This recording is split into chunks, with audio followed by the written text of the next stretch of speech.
about fun, entertainment, and clean fun. That is the basic when you come back home to watch television. If it is meaningful, fun, and entertainment, that's what television gives you. The biggest excitement of television is.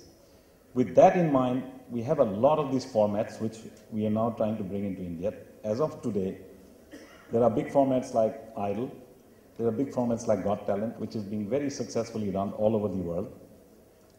We are bringing them into India and localizing to whatever extent is required, looking at the basic, keeping the basic formats intact and sensitizing to the Indian cultural requirements and making clean and fun television.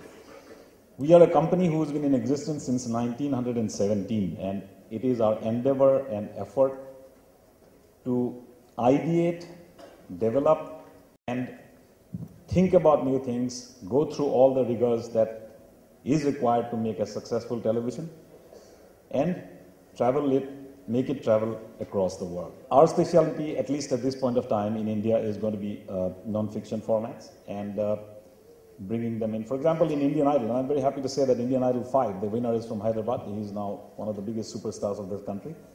And we reinvigorate these brands and bring in, for example, last year what we did was we introduced something called a Judges Lifeline. And the judges had the capability of calling back, amongst the first top 10, they could call back one of the contestants who, if he or she inadvertently gets out because of the voting system that we have in place. Now, we felt that is some change that is required internationally. It was believed, we brought the same thing into India. So we incorporate all our international experiences.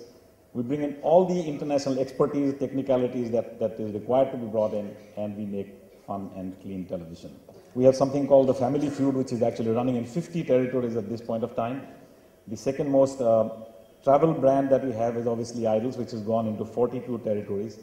Then we have a very new brand which was launched in 1998, which is called Take Me Out. It's a dating genre, and it's not necessarily trying to marry somebody with the other, but it's more about the first impression and how a boy meets a girl. And it's a very successful format. I think it's rolled out to about 15 territories so far, and it's one of the most successful brands that we have launched in 1998, and it's one of the most successful brands even in 2000.